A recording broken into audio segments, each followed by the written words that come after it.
This was supposed to be my ultimate vision for the DIY iMac.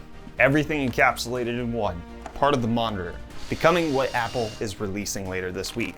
This was my dream. But reality hit me in the face. The goal of this project was to come up with, on my own, what Apple has created in the iMac. 4.5K resolution, 500 nits brightness, wide color gamut, 24-inch display with a computer, keyboard, mouse, speakers, webcam, and microphone all rolled into a cheap $12.99 package. I thought it was going to be easy. You grab an iMac Mini, slap it on the back of a comparable display, you throw in a few peripherals, and there. DIY iMac. Everything self-contained, and I saved a couple $100 because Apple's known for all of their surcharging. And for those of you who are wondering where the PC's comparison is to the new iMac, don't worry. Once I get my iMac in, we'll do that comparison, so get subscribed so you don't miss that video. But instead of a cohesive setup, what I ended up with, especially since I didn't want to void the warranty on my $700 monitor, is all the same in concept, just not in form factor. I could go about mounting the Mac Mini under my desk to keep the concise look, but I prefer it being easily accessible for the ports. While the execution failed, partially due to me assuming all LG's monitors would have VESA mounting like this and not like this. Let's not even talk about the failed attempt to mount the speakers on top of the display by using these like floating shelves that hang on the back of the monitor. That didn't go so well. It was a dumb idea from the get-go. There was a key lesson that I took away in all of this.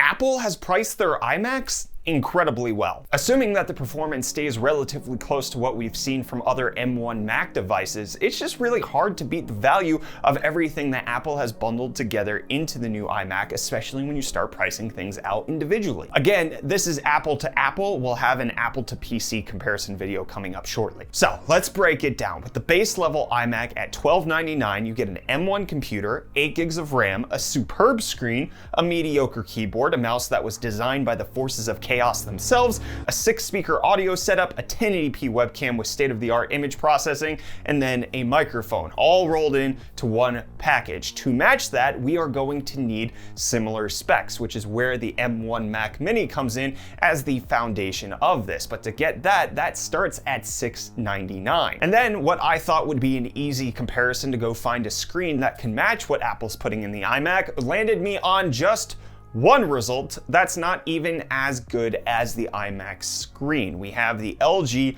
ultrafine 24-inch 4K display. It matches the brightness with both of them coming in at 500 nits. It matches the color gamut and it matches the size, but it doesn't match the resolution. Apple is putting in a 4.5K screen. This one only has 4K. Whether or not you need that extra half K of resolution is gonna be up to you, but let's just say this is a worse setup from the get-go. And this monitor, if you want to buy it brand new, is $699. You can find it on Amazon renewed for like around $500 to $600, but once you put the display with the Mac Mini, not including any peripherals or anything else, you're already looking at $1,368. Apple, just by including the display on the iMac, gives you a better value than you buying a Mac Mini and a comparable monitor on your own. Again, we're not talking about extra features that the iMac has, such as the mouse and keyboard that's included, the 1080p webcam with image signal processing,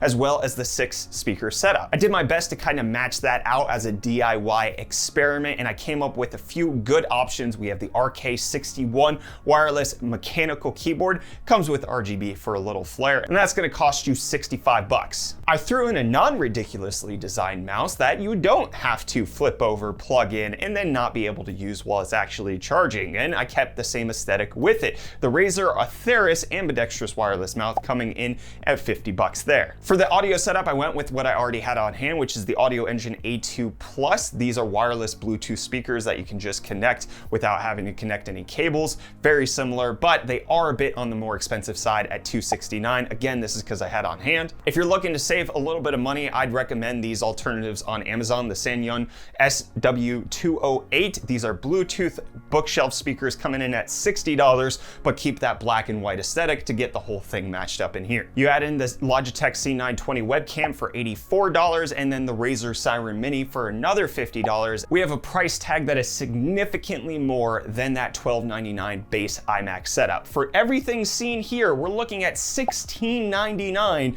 to get a comparable, just everything provided for you iMac solution. That's including the Mac Mini, that's including a new mouse and keyboard. These are the extra value adds that Apple includes with all of their iMacs that you otherwise don't consider, but are still usable. So you save $400 by picking up the iMac versus getting a Mac Mini, plus a really, really good display on the open market, but you can't even buy anything that actually matches the iMac's display quality. But that's not the only thing that you're gonna be missing out on. You're missing out on the thin profile. Obviously, this is a bit more bulky than what the iMac offers you, even though I tried to slim it down and failed. But while I wasn't able to get my DIY iMac as light, sleek, and industrial as I would have liked, today's video sponsor absolutely is that for your pocket situation. Today's video is brought to you by the Ridge wallet. It's light, it's sleek, it's industrial, it's everything that my DIY iMac is not, and it doesn't fold or awkwardly bulge in your back pocket, and it made my entire wallet situation change forever thanks to its sleek design. But just because it's sleek doesn't mean that it can't do everything that you need it to do. It can hold up to 12 cards, and there's room for cash. There's over 30 colors and styles, including carbon fiber, burnt titanium, matte white. I really like the Ridge wallet, but they also have 30,000 5-star reviews. The durable materials mean that each wallet comes with a lifetime warranty. You could buy this one wallet and carry it for life. And the Ridge team is so confident that you'll like it, they'll let you test drive it for 45 days, and you can send it back for a full refund if you don't love it. So you can get 10% off today with free worldwide shipping and returns by going to ridge.com/UFD10 and entering code UFD10 when you're in checkout. Again, that's ridge.com/UFD10 and use code UFD10 at checkout. Big thanks to the Ridge for sponsoring today's video. You don't get the new MagSafe charger plug. You don't get the colorful design. You could wrap the Mac Mini, but you're kind of subject to what the Ultrafine's looks are like. Also with this setup, you're missing the easy headphone port, which is just on the side of the iMac. You'd have to actually fish it out for the Mac Mini back here, although that's adjustable. Again, you're only getting a 4K display, not a 4.5K display. You're not getting the image signal processing to make the webcam look better. The Logitech C920 is good, but it's not gonna do any sort of AI enhancement to make you look better than you actually are. Obviously, we did our best to compensate for the lack of microphone and the 6-speaker setup that the iMac's supposed to have. I can't comment on the quality of the iMac speaker setup. I just did my best to find affordable options that could be slightly resembling what they're supposed to be. And then lastly, there's no Touch ID. If you actually want to buy a higher end iMac, having some biometric authentication built into the keyboard, it's actually really nice and something that I want to have. I'd have to buy an additional third-party solution to even get that to work, and it wouldn't be Touch ID, it would be based around other biometric authentications. The only benefit that you have by going with this setup, and it's going to be a very limited benefit, is that you have more I/O options on the Mac Mini than you do on the iMac.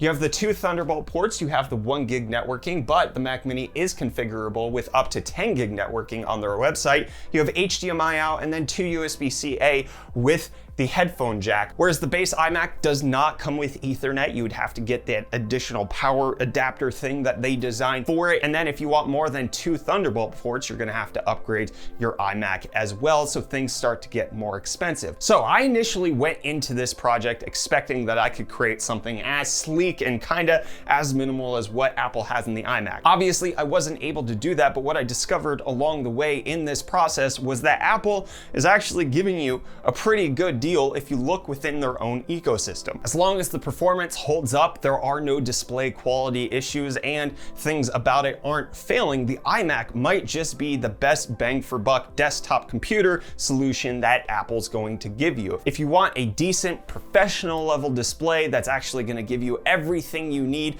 just like the iMac does, you're going to have to fork out for it because there are very few options on the market, and they all seem to be made by LG, and they cost a pretty penny. This is my current Mac Mini setup. I actually want to see yours. If you have any, you can come post them over in our Discord in the channel My Rigs. I'd love to see your Mac Mini setup over there. And in case you want to see another video where I declare Apple's superiority, I guess that's a theme of the month of May, you should check out this video where I roast the Surface Laptop 4 and some of the weird decisions that Microsoft made with that device. I'll see you in the next video, friends. Cheers.